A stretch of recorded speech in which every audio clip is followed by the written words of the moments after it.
Guys, welcome once again sa aking YouTube channel, okay? Mga kaibigan, ang gagawin natin ngayon ay munggo na mas pinelevel up ang sarap.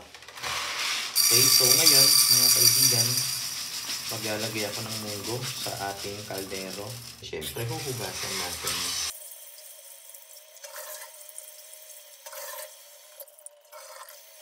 Ito na yung ating munggo.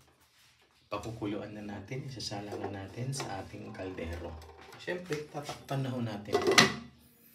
Tapos mga kaibigan, ang ingredients ng ating munggo na mas pinalevel up ang sarap. Siyempre, yung ating salt, pepper to taste, yung ating kamatis, onion and garlic. Tapos mga kaibigan, meron tayong longganisa na i-chop ko into small pieces, mga kaibigan.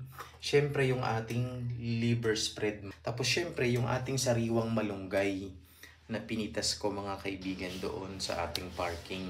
So tingnan nyo naman ho, healthy green. As in green na green, organic. Kasi ang nagtanim ho nito ay ako. Longganisa.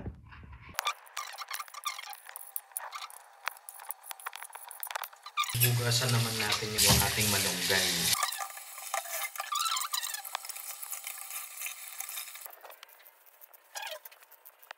So ngayon mga kaibigan, maglalagay na tayo ng ating canola oil.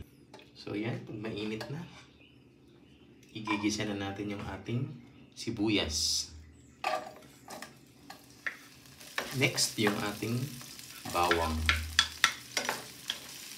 Next in line, tomatoes. Yung ating longganisa. Ating salt at saka pepper. Yung ating secret recipe, yung ating liver spread.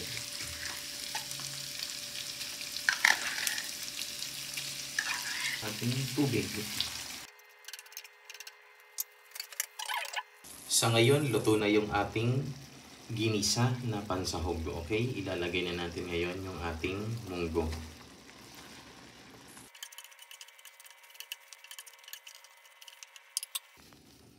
Ito na yung finale ng ating munggo. Ilalagay ko na yung ating malunggay.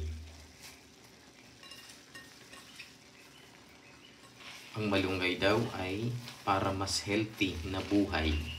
Parang hindi naman yata nakakatawa yung joke ko. Takpan natin ulit. In 2 or 3 minutes, ready to serve, mga kaibigan. So guys, ito na yung ating munggo na mas pinalevel up ang sarap. Okay? Thank you.